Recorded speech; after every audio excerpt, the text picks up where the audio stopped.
And then I heat it up.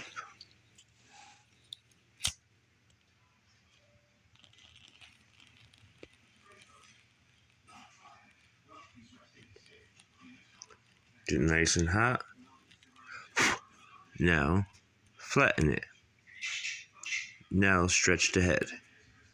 Alright, the head is stretched. There we go. Right. Alright. Cool it down. Make sure it's not loose.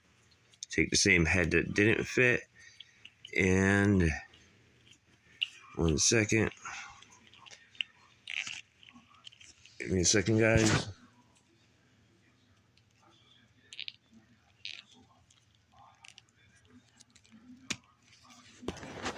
There we go. Now, head is perfect.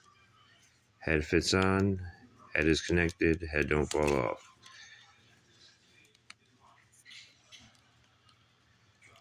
That's a quick fix if you want to make a head that doesn't fit on an action figure fit. Do your little paint job, make everything blend in, and now you got a new custom action figure. Ta-da.